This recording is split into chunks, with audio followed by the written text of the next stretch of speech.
Olá, todos vocês que estão nos assistindo. Nós estamos aqui com muito prazer. Eu sou o professor Thunder, trabalho aqui no H Plus e nós estamos fazendo esse projeto tcharam, Enem do Bem, que é uma coleção de materiais e ferramentas aí, principalmente essas aulas, né, que nós estamos aqui desenvolvendo, para auxiliar as pessoas que nos buscam aí, não é? Pessoal que sempre acaba encontrando, né, as plataformas do H Plus. A gente está oferecendo este curso com as principais revisões e dicas para a prova do Enem, para qualquer pessoa em qualquer lugar do país.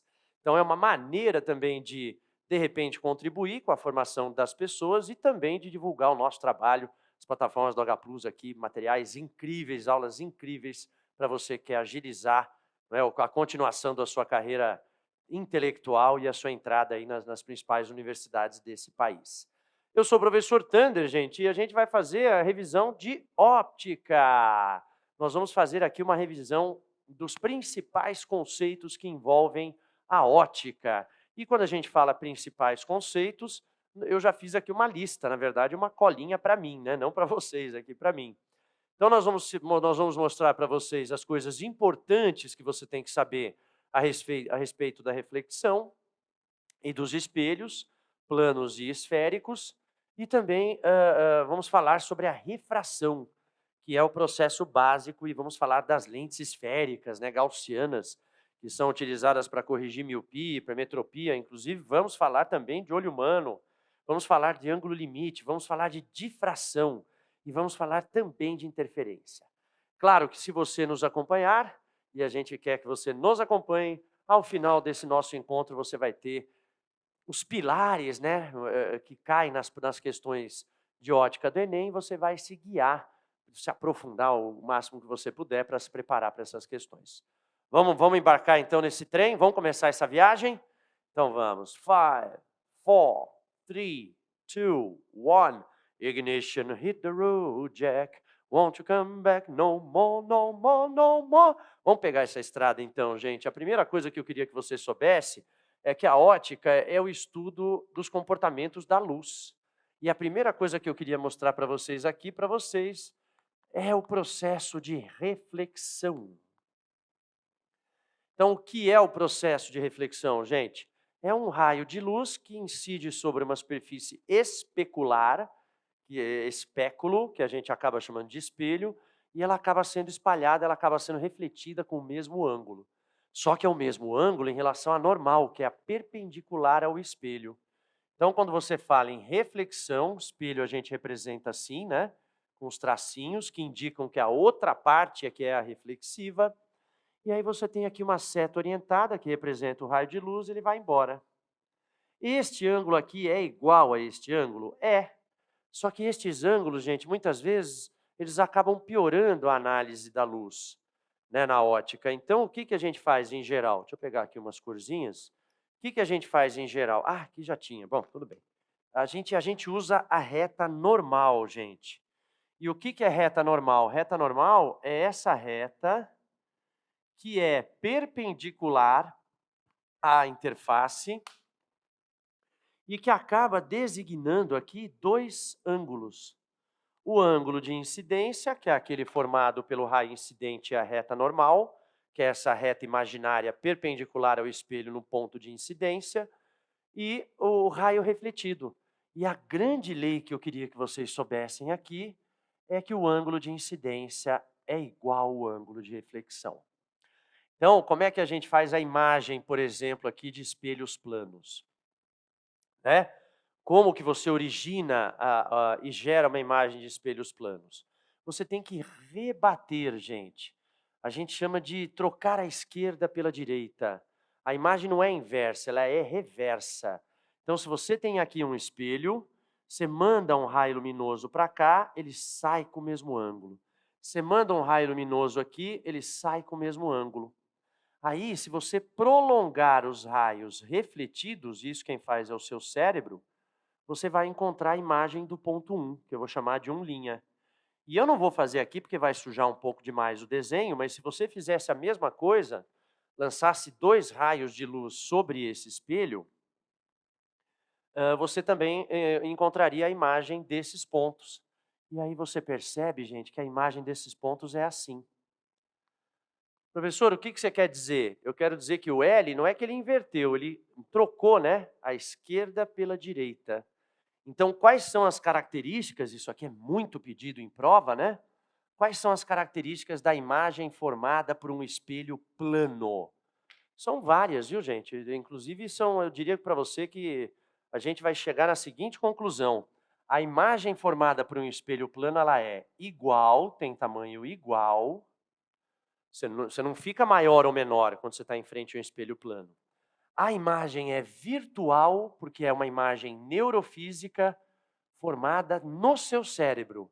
Você recebe os raios refletidos e prolonga esses raios refletidos para encontrar a imagem. Imagem virtual, ela é não projetável. Esse L não está exatamente atrás do espelho, não tem nada no espelho. Tem a parede atrás do espelho. Então, a imagem virtual, neurofísica, é uma imagem reversa, tá? Ou seja, troca a esquerda pela direita e é uma imagem simétrica. O que eu quero dizer? A distância que o objeto, né, no caso aqui a letra L, está do espelho, que é D, também é a mesma distância que a imagem está do espelho também, que é D. Você vai encontrar uma outra palavra também, gente, que é enantiomorfa, mas quer dizer basicamente a mesma coisa, que ela é reversa e simétrica. Então, o que acontece com a imagem de um espelho? Tem o mesmo tamanho, é rotacionada de 180 graus, portanto, troca a esquerda pela direita, é virtual e é simétrica. Agora, e se você me perguntar assim, professor, mas é sempre assim? Não. Você tem, por exemplo, dentro da reflexão, você tem os processos dos espelhos esféricos. Espelhos esféricos são os espelhos esféricos gaussianos. O que são os espelhos esféricos gaussianos? São aqueles, gente, que têm pequeno ângulo de abertura. Então não é uma calota pronunciada, é apenas um pedacinho, ó, pequeno ângulo de abertura. Professor, o que você está falando? Não é uma calota assim, gente. Isso aqui é um ângulo de abertura de mais do que 90 graus. Os espelhos que nos interessam são espelhos esféricos, mas são pequenas superfícies com ângulos de abertura bem pequenos. E por que os ângulos de abertura devem ser pequenos? Porque aí a gente chama esses espelhos de espelhos gaussianos. E se eles são espelhos gaussianos, eles obedecem uma determinada equação, que eu vou representar aqui para vocês. Qual é a equação que a gente vai representar aqui para vocês? É a seguinte: 1 sobre F é igual a 1 sobre P mais 1 sobre P'. Isso aqui só vale para espelhos gaussianos. O que é o F? É a distância focal, gente, você lembra? É a distância do ponto focal, que é o ponto que tem concentração de luz, e o vértice do espelho. Daqui a pouco eu vou fazer um desenho, você vai localizar esses pontos. Esse P é a distância do objeto até o espelho, até o vértice do espelho, e o P' é a posição da imagem em relação ao vértice do espelho. Então, F é a distância focal, P é o posicionamento do objeto em relação ao vértice, e o P' é o posicionamento da imagem em relação ao vértice. 1 sobre F igual a 1 sobre P mais 1 sobre P'. Não sei se você lembra, gente, isso daqui lembra muito resistores em paralelo, lembra? Quando você tem resistores em paralelo, o inverso da resistência equivalente é a soma dos inversos também. Então, em geral, eu não gosto dessa equação, você tem que fazer mínimo. Então, gente, em geral, eu uso uma outra, eu já uso o produto pela soma. Nossa, parece resistor. É resistor, só que é o mesmo tipo de equação. Então, se você preferir, você coloca que a distância focal é o produto entre as posições do objeto e da imagem em relação ao espelho, dividido pela soma. Essa equação aqui eu acho bem melhor, bem mais interessante. Ok? E temos também, gente, dentro de espelhos esféricos, as equações de aumento. Equações gaussianas do aumento. O aumento é positivo, né, quando a imagem é direita, e negativo quando ela é invertida. Você pode calcular o aumento como sendo I sobre O, menos P' sobre P, e também F sobre F menos P. F é a distância focal, P é a posição do objeto e P' é a posição da imagem. Infelizmente, gente, essas relações, as provas, os concursos vestibulares, em geral, elas não são fornecidas, viu? De vez em quando é essa daqui, então eu diria para você lutar um pouquinho para memorizá-las, tá? Beleza? Are you ready? Beleza? Muito bom. Além disso, gente, você tem um mundo de sinais aqui, viu? E aí eu vou contar para vocês aqui também, vou fazer uma imagem do espelho côncavo e vou fazer aqui uma imagem do espelho convexo, para apresentar os pontos notáveis para vocês e também para falar um pouquinho sobre os raios de luz. Então, olha só, o vértice que a gente tanto fala é esse ponto. Aqui eu tenho ponto focal, aqui eu tenho centro de curvatura.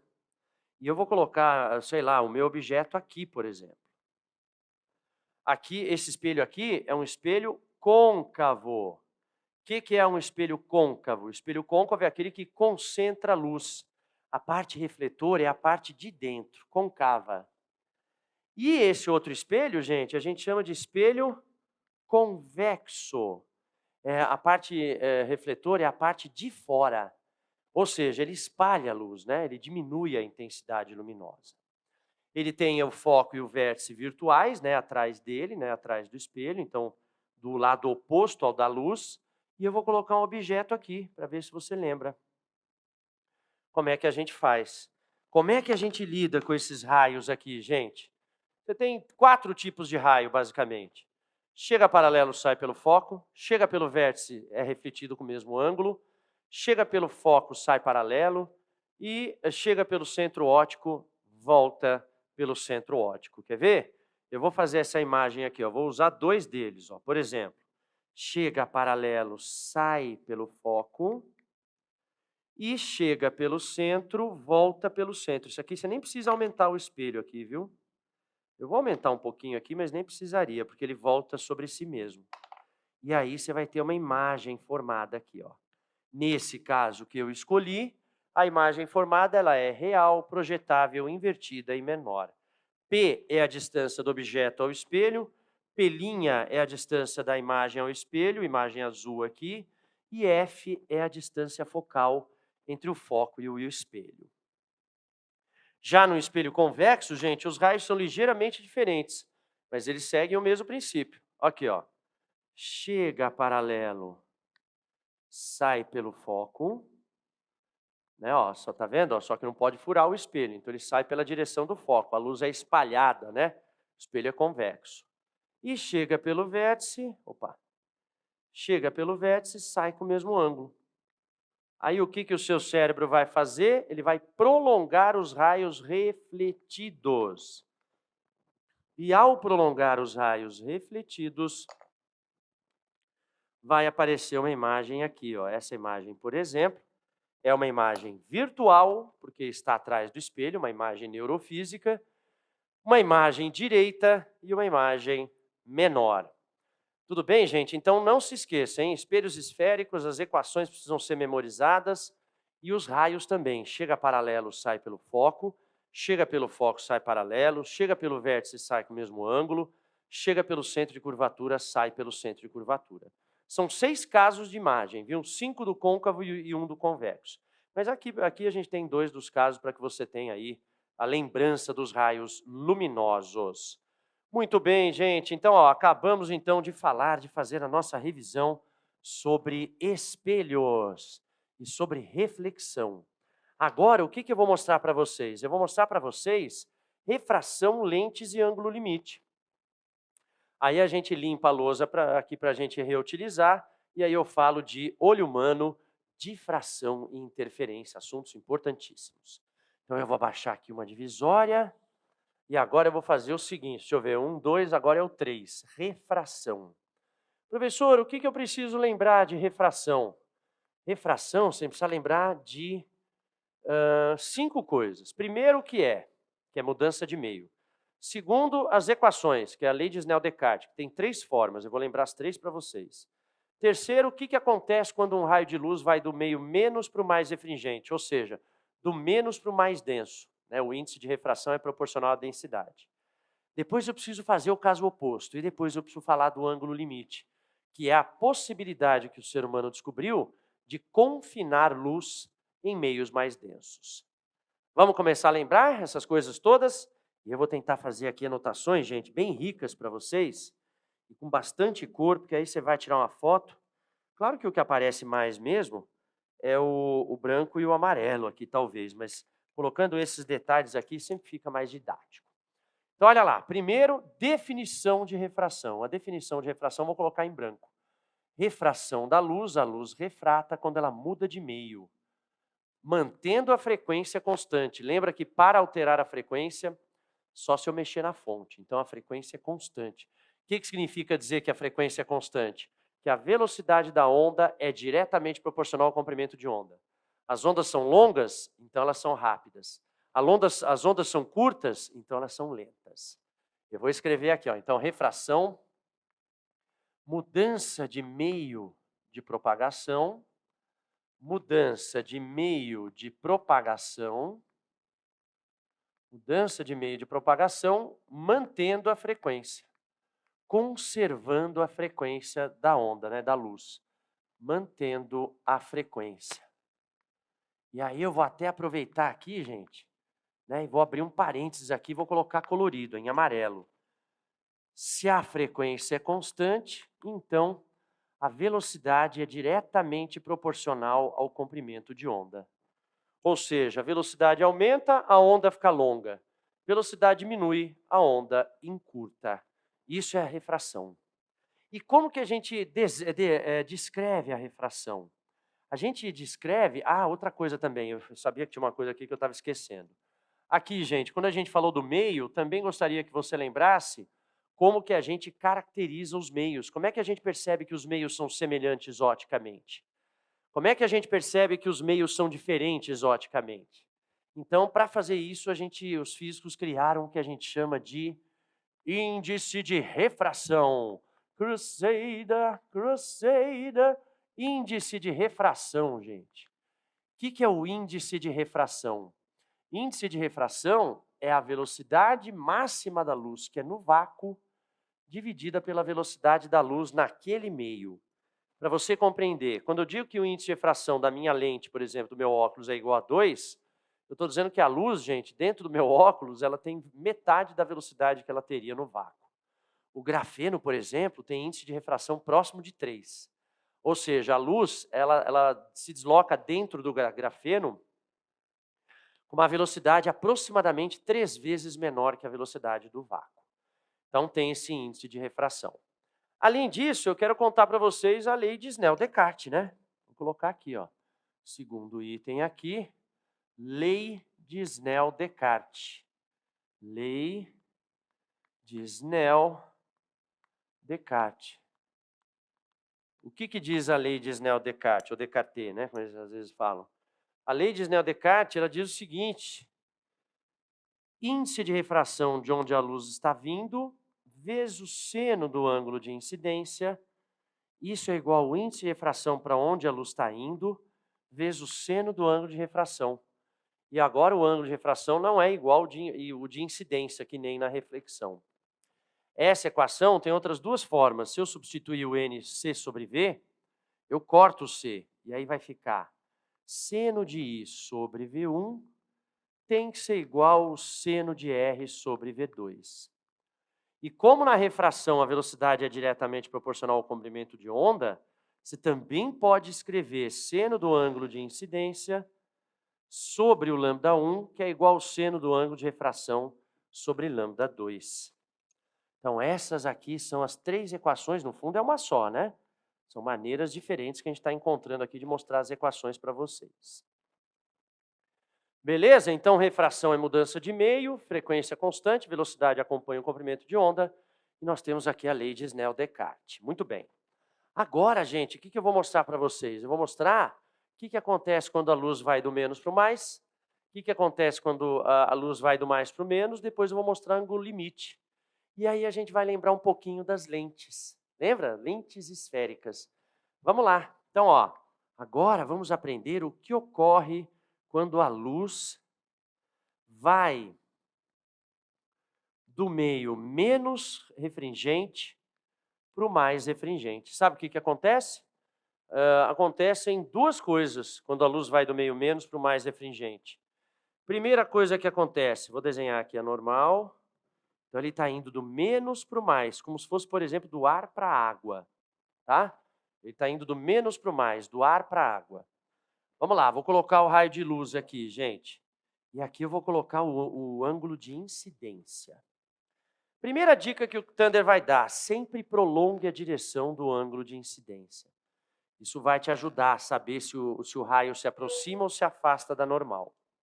Agora eu vou dizer para você, o que acontece quando a luz vai do menos para o mais? O que acontece quando ela vai do menos para o mais? Ela se aproxima mais da normal. Alguns alunos meus aqui de São Paulo, do H+, eles falam assim, do menos para o mais, aproxima mais. Mas muitas vezes eles juntam esses dois má. Né? Do menos para o mais, aproxima mais, aproxima mais. Eles juntam tudo. E eu queria que você fizesse isso também, que vai te ajudar a decorar. Um raio de luz, quando vai do menos para o mais, aproxima mais da normal. Ele vem para cá, tá? Ele se aproxima da normal. Aí o que acontece? Eu vou marcar aqui o ângulo de refração. Opa, ia marcar errado. Eu vou marcar aqui o ângulo de refração. Esse ângulo aqui é o ângulo de desvio, que é o quanto a luz se afastou, que é a subtração de I menos R. E eu vou te dizer também quais as outras grandezas mudaram. Quando a luz vai do meio menos denso para o mais denso, do ar para a água, por exemplo, a gente sabe que a velocidade diminui. O comprimento de onda diminui, as ondas ficam mais curtas, e ele se aproxima da normal, ou seja, o R é menor do que o I. Então, do menos para o mais, aproxima mais. Do menos para o mais, aproxima mais. A velocidade diminui, o comprimento de onda diminui e o raio se aproxima da normal. Gente, mas a gente tem que saber o contrário também. O que eu quero dizer? Como é que eu vou fazer esse segundo caso? Vou fazer aqui, ó. A gente também tem que saber... Não, aqui não. Vou fazer aqui embaixo. A gente também tem que saber o que acontece quando a luz vai do meio mais para o menos. Que é aqui que tem a grande descoberta. Então, o que acontece quando a luz vai do meio mais refringente para o menos refringente? O que acontece, gente, é do mais para o menos, afastemos. Meus alunos falam isso, minhas alunas falam isso. Do mais para o menos, afastemos. Do menos para o mais, aproximais. Do mais para o menos, afastemos. Então, quando eu estou indo do meio mais para o meio menos refringente, por exemplo, da água para o ar, a gente percebe que aqui a gente tem o ângulo de incidência, aqui a gente tem o caminho original da luz, só que agora, como ele vai do menos para o mais, aliás, do mais para o menos, afastemos, ele se afasta da normal. Aí o que vai acontecer? O ângulo de refração vai ser maior que o de incidência, o desvio vai ser esse ângulo aqui, e a gente vai saber que se eu vou do menos para o mais, aliás, se eu vou do mais para o menos, não vou errar mais. Se eu estiver indo do mais para o menos, eu tenho que saber que a velocidade da onda aumenta, que o comprimento de onda aumenta e que o ângulo de refração é maior que o de incidência, ou seja, ele se afasta da normal. O desvio, gente, continua sendo a mesma coisa, viu? Como ele é em módulo, né? Então você pode fazer I menos R à vontade aqui, que você consegue se virar. Beleza? Pura? Tá bom. Agora, gente, o caso do mais para o menos é o mais importante. Por que o caso do mais para o menos é o mais importante? Porque aí a gente descobriu que tem um ângulo limite. O que é, gente, ângulo limite, hein? Vou colocar aqui, ó. O que é ângulo limite? Ângulo limite é um determinado ângulo de incidência que acima dele a luz não consegue mais se livrar do meio mais denso. E aí a gente aprisiona a luz, a gente confina a luz em meios mais densos. Isso aí é o princípio, gente, de vários tratamentos de câncer com radiação ionizante. A gente joga uma radiação dentro do gânglio cancerígeno, com um ângulo maior do que o ângulo limite, isso é tudo calculado, e a radiação sofre múltiplas reflexões lá dentro do gânglio, e aí você queima o gânglio sem prejudicar a pessoa. Demais, né? Isso a gente chama ângulo limite. Eu vou mostrar aqui para vocês, ó. Quer ver? Olha lá, ó. Você tem aqui um meio mais e um meio menos refringente. como se fosse dar água para o ar de uma piscina. Aí o que você faz? Você joga um raio de luz aqui, com determinado ângulo de incidência, ele se afasta da normal, né? Porque eu estou indo mais para o menos, afastemos. Aí você coloca mais um raio aqui, ele se afasta mais. Vai ter um determinado raio que você coloca aqui, que ele se afasta tanto da normal que ele sai pela rasante, com um ângulo de refração de 90 graus, a gente chama de rasância. Esse é o limite que a luz escapa desse material, gente. O que o Thunder quer dizer? Ó, você tem esse material aqui mais denso. Se você colocar um raio de luz com um ângulo maior do que o limite, a luz sofre reflexão total. E aí ela fica aprisionada dentro deste sistema. Olha que loucura! Sabe do que derivou essa descoberta? Tratamentos de câncer com radiação ionizante, fibra ótica, transmissão de informação. Ou seja, gente, se alguém perguntar para você, é possível prender a luz em algum lugar? Você fala sim, é possível. Tem gente que faz luminárias desse jeito. Você liga o celular, coloca a lanterna no celular, coloca um copo d'água em cima assim. A luz sai, já viu isso, Pedro? O pessoal coloca o celular, liga a lanterna, e aí coloca um copo d'água assim em cima da lanterna. E aí fica... ele está dizendo que sim, ou seja, a luz sai do celular, entra na água com ângulos maiores do que o limite, sofre múltiplas reflexões e fica lá dentro. Muita gente faz isso. Beleza? Então, então se alguém te perguntar, então, Anderi, é possível prender a luz em algum lugar? A luz é feita de fótons, né, ultra rápidos, parece que não dá para prender a luz, né? Mas dá. Basta você colocar luz no meio mais denso e colocar um ângulo maior que o limite. Eu vou escrever aqui, ó. Primeiro caso, se o ângulo de incidência for menor que o limite, então a luz refrata, muda de meio e escapa. Se o ângulo de incidência for igual ao limite, aí ele sai rasante, tá? Ele sai pela interface, ainda não é o caso que a gente quer. O caso que a gente quer é esse aqui, ó. Quando o ângulo de incidência é maior que o limite. Porque aí a gente vai ter reflexão total. E aí a luz vai ficar presa dentro do meio que eu incidi. Aí alguém vai perguntar, Thunder, mas como é que calcula o ângulo limite? Está aqui, é a lei de Gauss do ângulo limite. É sempre o menor índice de refração sobre o maior. Aí você acaba calculando o seno do ângulo limite. Com o seno do ângulo limite, com alguma trigonometria, você lembra da tabelinha dos ângulos, você vai descobrir quem que é o ângulo limite. E aí, acima do ângulo limite, você tem reflexão. Deixa eu pintar aqui o ângulo limite, gente, para vocês verem quem que ele é aqui na figura, viu? Ele é esse daqui, ó. Ok? Aí vocês vão perguntar assim, Tanderi, qual que é a maior aplicação, então? Né? Porque a gente já está aqui, ó, lentes, ângulo limite. Qual a maior aplicação da refração? Você viu eu ticando antes, né? São as lentes, gente, as lentes esféricas. Lembra das lentes esféricas? Eu vou colocar aqui no cantinho, ó. Lentes esféricas. Professor, vai caber? Vai, porque eu vou colocar os tipos. E as equações das lentes, gente, são idênticas às do espelho, às do modelo gaussiano, porque também tem dióptros esféricos, né, superfícies esféricas. Então, gente, a gente tem 6 tipos de lente, basicamente, viu? Quando eu falo lente, eu falo lentes, vou até colocar aqui, esféricas. Deixa eu escrever de novo aqui, fica melhor. Então, quando a gente fala de lentes, nós estamos falando de lentes esféricas, tá? Elas são de 6 tipos, gente. Elas são, você tem lentes de bordas finas, você tem 3 tipos. Biconvexa, que são 2 barrigas para fora, plano convexa, que é um plano e uma barriga para fora, e côncavo convexa. Beleza? Então, a barriga para fora, a barriga para dentro. Ó, biconvexa, plano convexa, côncavo convexa.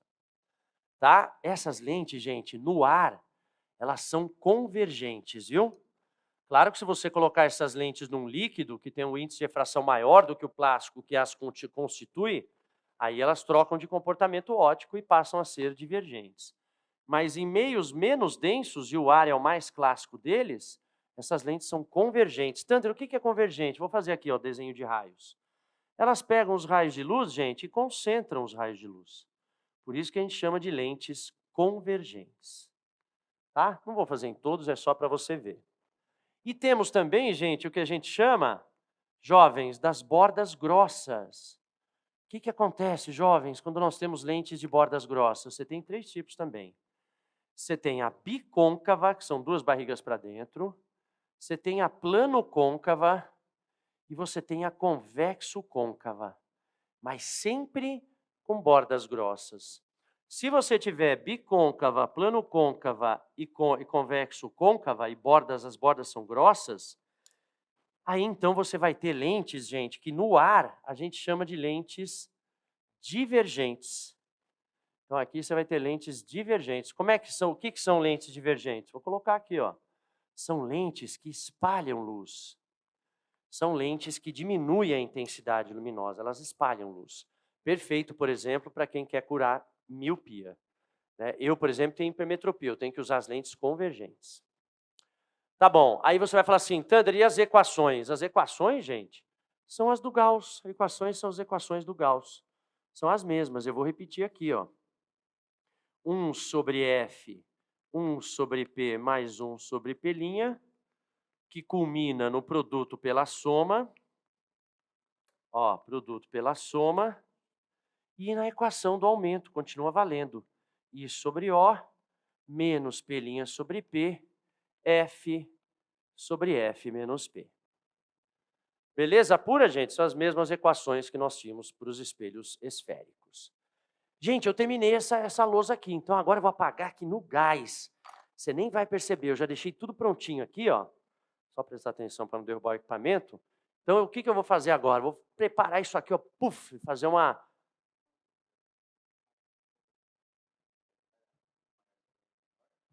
N menor sobre N maior. Agora que eu vi. Nossa, Pedro salvando a gravação. Muito bom, agora que eu vi. N menor sobre N maior, está salvando aqui a live, gente. Muito bom, salvando a live. N menor sobre N maior, do jeito que eu tinha escrito, eram 2 N's menores. Muito bom. Então ele está salvando aqui a gente de repetir a nossa revisão. Acho que agora está certo, né? Agora eu fiquei encanado, mas acho que está tudo certinho. Exatamente, ó, tudo de lentes, está tudo certinho. Muito bom. Então vamos apagar, gente, para a gente falar um pouquinho sobre o olho humano, difração e interferência. Aí você tem aí os grandes temas do Enem, viu? Claro que ótica não se resume a isso, mas na hora que você vai olhar as estatísticas históricas, gente, a gente trabalha aqui, por exemplo, no H Plus com uma plataforma chamada estuda.com. É uma grande coleção de questões, eles têm trabalhos ali muito bons. E aí você acaba percebendo que esses são os assuntos realmente que mais caem, viu? Depois eu apago aquelas últimas 2 propriedades. Muito bom, então ângulo limite, né, reforçando o menor índice de refração sobre o maior. Gente, agora eu vou falar sobre o olho humano, era o item 3, então agora é o item 4. Eu vou falar aqui sobre o olho humano e depois a gente fala sobre esses 2 fenômenos importantíssimos, difração e interferência, tá? E ressonância, né, também a gente vai citar para você ver como funciona.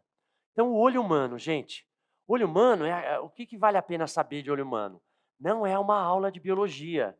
Então, a gente não vai se fixar na fisiologia, a gente vai se fixar no que é pedido nas questões de olho humano.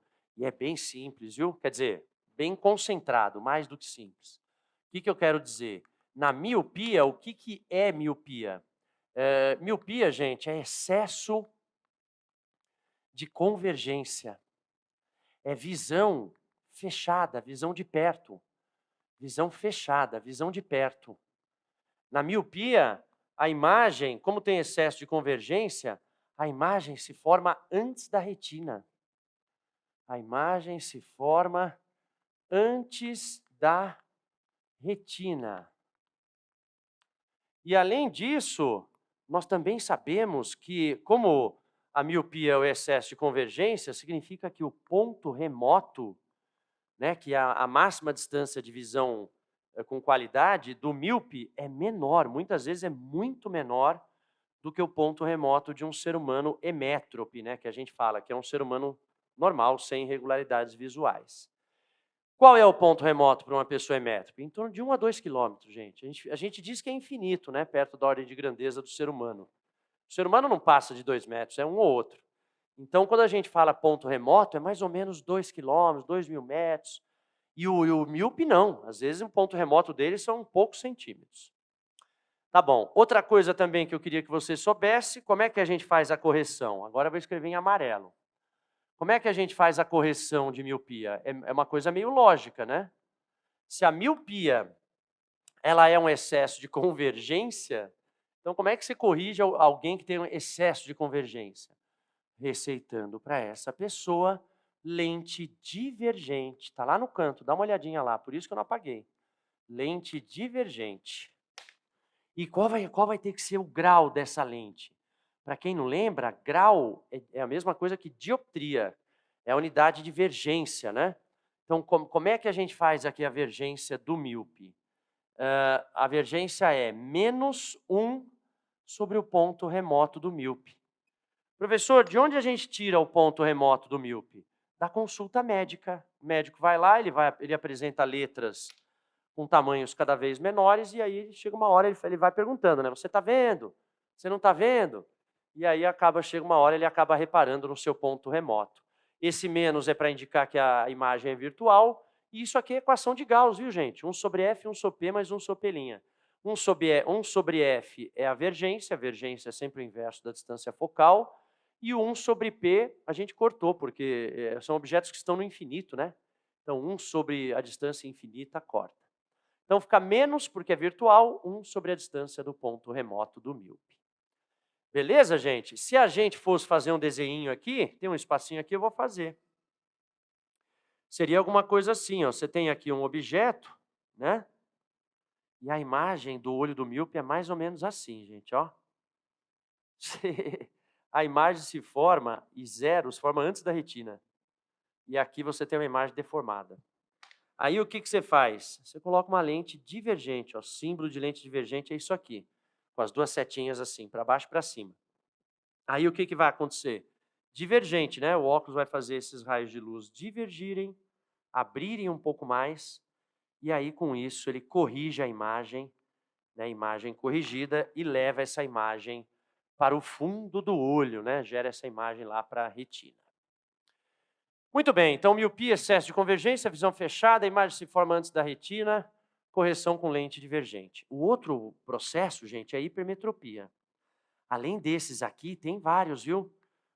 Vários outros. Você tem, por exemplo, estrabismo, que é o excesso de divergência, né, de falta de paralelismo entre os eixos ópticos do olho, que é corrigido com lentes prismáticas. Você tem o astigmatismo, que é a imperfeição, né, na superfície da córnea, que é a parte mais externa do olho. Aí você corrige com lentes cilíndricas.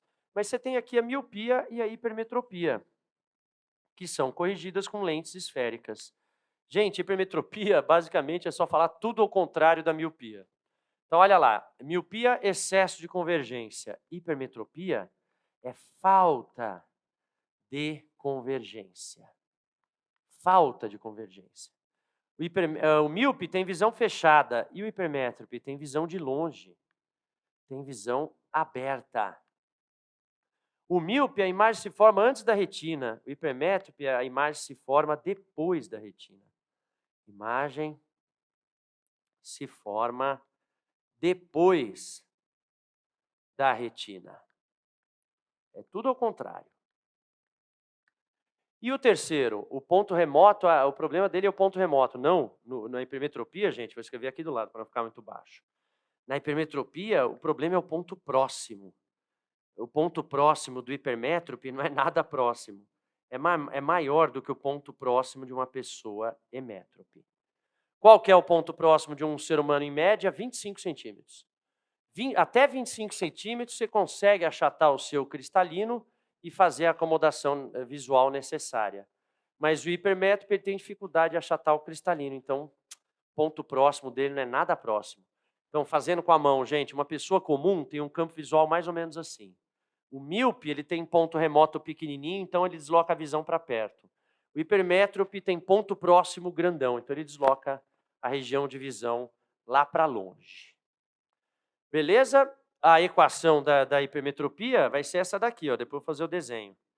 A equação da lente corretora, aliás, da lente corretiva, né, na verdade, eu já vi escrito com os dois, mas é lente corretiva.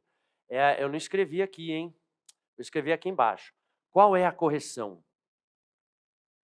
A correção, como o hipermétrope tem falta de convergência, a correção é uma lente convergente. Tá? E qual vai ser o grau? Qual vai ser a vergência dessa lente? Está aqui, ó. Vai ser 4 menos 1 sobre o ponto próximo do hipermétrope. Professor, por que esse 4 vai ser sempre 4? Vai, gente. Sabe por quê? Isso aqui, no fundo, é a equação de Gauss. 1 sobre F, 1 sobre P, mais 1 sobre P'. Só que o P vai ser sempre 25 centímetros, que é 0,25. 1 sobre 0,25 dá 4. E o ponto que a gente tem que levar essa imagem é o ponto próximo do hipermétrope, que é negativo, porque a imagem também é virtual. Ah, gente, eu fiz o desenho do olho ali, então vamos fazer o desenho do olho aqui do hipermétrope. O que acontece com ele? Ele gera, gente, imagens depois da retina. Então, não tem como, você vai ter que colocar aqui uma lente convergente. Essa lente convergente faz esses raios de luz se aproximarem um pouco, e aí então você corrige a imagem, trazendo-a para perto da retina humana. Beleza pura? Tá bom? Legal, gente. Então, ó, miopia, excesso de convergência, hipermetropia, falta de convergência. Ah, tem outras irregularidades também, viu? Tem o glaucoma, tem a catarata, que é a perda, né, de transmissibilidade, né, o aumento da opacidade. Tem o glaucoma, que são problemas que envolvem pressão ocular. Tem muitas outras irregularidades, mas a gente não vai abordar, não é a física que vai abordar isso. Bom? Muito bom. Gente, para a gente fazer, então, já passando aqui para a última parte do nosso encontro, eu vou mostrar para vocês, eu não escrevi aqui, mas falta ressonância, que cai bastante também. Então, agora eu vou terminar o nosso encontro e agora eu vou apagar aquele cantinho. Enquanto isso, eu vou falando para vocês. Eu vou terminar o nosso encontro falando sobre fenômenos luminosos. Os mais importantes são difração, interferência e ressonância. Eu vou apagar aqui, ó. E aí a gente faz isso. Acho que até daria para caber naquela área, mas aqui vai ficar melhorzão. Então, fenômenos luminosos. Quanta coisa a gente já recordou, hein, gente? Tô com orgulho, hein? Enem do bem, aqui no H+, te ajudando a preparar e organizar os conhecimentos para fazer o Enem. Agora, gente, a gente vai para o 5º item, que a gente chama de fenômenos luminosos. Tem vários, viu? Eu selecionei os que mais caem. Então, o que são fenômenos luminosos? O primeiro aqui, gente, é a difração. A difração é muito interessante, ela tem 3 subcasos, todos eles muito simples. Primeiro caso, quando a onda é muito maior que o obstáculo. Esse Dzinho aqui é uma letra que representa o diâmetro médio dos obstáculos. Então, quando a onda é muito maior que os obstáculos, a onda passa.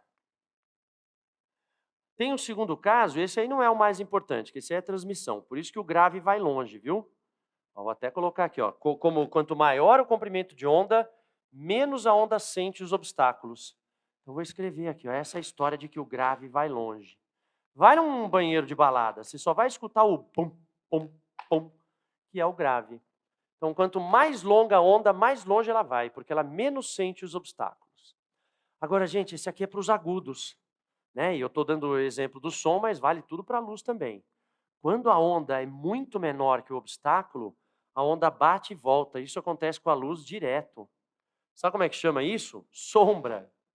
Ah, professor, é por isso que tem sombra de luz? Sim, porque o comprimento das ondas de luz é muito menor, muito pequenininho quando comparado com os objetos do dia a dia. E aí, então, o que faz a luz? Ou ela é absorvida ou ela bate e volta. E aí, atrás desse obstáculo, você tem sombra. Agora, o mais interessante é esse terceiro caso. Não precisa ser idêntico, viu? Mas quando o comprimento de onda é muito parecido com o tamanho médio dos obstáculos, a onda sofre o que a gente chama de espalhamento. É triplo, né? É um processo triplo. É absorção, ressonância, que eu citei para vocês, que significa vibrar na mesma frequência, com espalhamento. É isso, gente, que explica, por exemplo, o azul do céu da Terra. Por quê? Porque o tamanho médio das partículas do céu, da atmosfera terrestre, é próxima do comprimento de onda do azul. Então, por exemplo, a luz vermelha passa pela atmosfera, porque ela é longa, então ela passa, como se fosse o grave. O ultravioleta bate nas partículas, se não tiver buraco de ozônio, e é refletido. Mas o azul, gente, o comprimento de onda do azul é o diâmetro médio das partículas da atmosfera. Então, o azul, vou até colocar essa referência aqui embaixo, viu? Olha lá, ó, o azul do céu. Então, o azul ele é absorvido, ele é ressonado e ele é espalhado para todas as direções. Esses aqui são os 3 casos do processo de difração. Para a gente fazer o encerramento, gente, eu vou só fazer aqui o registro que eu falei, que é o da ressonância, e aí depois a gente fala um pouquinho sobre interferência, e aí a gente fecha esse nosso encontro, essa nossa live. Então, ó, a ressonância é quando você tem transmissão de energia por igualdade de frequências. Essa daqui, em geral, é a frequência interna do sistema, e essa é a frequência externa. Então, o que é ressonância? É absorção ou emissão, depende se você é fonte ou receptor. Então, é absorção ou emissão, mas tem que ter os dois. A gente não emite se não tiver um receptor ressonando. Olha que coisa interessante. Então, é a absorção e a emissão de energia devido à igualdade de frequências, né? Para igualdade, ou seja, a frequência do agente externo é igual à frequência natural de vibração dos equipamentos e dos corpos. Tá? Então, é assim que uma pessoa, por exemplo, cantando, acaba estourando um copo com água. É assim. A pessoa vai treinando lá várias notas, chega uma certa nota que ela dá, ela percebe que o copo e a própria água dentro do copo tremeu um pouquinho. Então, ela se aproximou da frequência de ressonância. Se a pessoa tiver treinamento e pulmão, você mantém naquela frequência, começa a se comunicar com o copo, gente. Por isso que a gente fala, né? A pandemia tirou da gente a vivência em grupo. E a vivência em grupo é bom para a gente treinar a ressonância. Beleza? É o que acontece no show de música, é ressonância. Está todo mundo cantando a mesma música. E basicamente com os mesmos padrões de ondas cerebrais. Séries, programação de mentes. Todo mundo que vê a mesma série está em harmonia, está em ressonância com aquela história. A mídia usa isso direto. Então, o que é ressonância? Transmissão de energia por igualdade de frequências. Tanto que a gente pode transmitir tanta energia que a amplitude começa a aumentar, chega uma hora colapsa, que é a pessoa, por exemplo, arrebentando o copo só com as ondas. Tandri, então você está me dizendo que eu posso me comunicar com um copo com água? Pode. Se você acertar a frequência natural de vibração dele, você pode. Por isso que aqui no H Plus a gente gosta de ter conexão com o aluno, porque aí você pode transmitir conhecimento através da ressonância. Então, um fenômeno importantíssimo aqui que pode acontecer com a luz. Gente, o último fenômeno para a gente completar aqui o nosso quadro é a interferência. A interferência, o que é a interferência? Ela tem uma equação, né, que chama a equação de Young. A diferença entre os caminhos ondulatórios é n lambda sobre 2. Você tem aqui uma fonte, outra fonte, né? E aqui você tem um observador. Aqui eu tenho x1 e aqui eu tenho x2. Se você fizer a subtração da distância de um observador em relação a duas fontes de onda, você vai ter que, isso aí vai ter que ser proporcional, né? N vezes proporcional a lambda sobre 2. Se você tiver fontes em fase, F1 e F2 em fase, aí quando você tem os N's pares, você tem interferência construtiva, que é o reforço, né, que é o máximo, e quando você tem os N's ímpares, você tem interferência destrutiva, que são os mínimos, né, são as regiões nodais. E quando você tiver as duas fontes em oposição de fase, aí os critérios mudam, viu, gente? Aí os pares destroem e os ímpares eles constroem. Tá? Então tem que ter essa mente. Agora, basicamente, quando você tem questões no Enem, são um pouquinho mais simples do que isso. Já caiu aquela equação, foram questões bem desafiadoras. Mas o mais importante, gente, para a gente saber é isso aqui, ó, o que é a interferência construtiva, também chamada de máximo e também chamada de reforço. O que é isso? Eu vou te falar. É uma crista mais outra crista. Olha lá, ó. Olha lá, ó. Isso aqui é máximo. A amplitude é a soma das amplitudes. Isso aqui é interferência construtiva, crista com crista. Ou vale com vale. Né? Se tiver vale com vale, você também tem uma interferência construtiva, em oposição de fase, mas tem uma interferência construtiva. E também você tem interferência destrutiva, que é o mínimo, e que é a atenuação. É o contrário de reforço, é a atenuação. Esse o desenho é mais fácil. É só quando você tem uma crista mais um vale.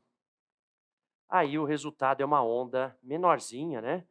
Onde a amplitude é a subtração das amplitudes das ondas. Aí você tem uma diminuição da intensidade sonora. Ficou claro, meus amigos, todos que estão nos assistindo, beleza? Então, passou aqui pelos seus olhos nessa live todo mundo da ótica mais presente nas provas do Enem. A gente agradece a audiência, frequente aí as plataformas do H+, entre no Instagram, entre também na descrição do vídeo. A gente preparou uma lista para vocês, viu? Ela está lá na descrição do vídeo. Quem quiser, entra também no Instagram do H+, que você localiza essa lista de exercícios para você praticar isso aqui nas nossas plataformas. Beleza? Gente, Thunder está indo embora. Obrigado pela audiência. A gente volta numa próxima. Tchau!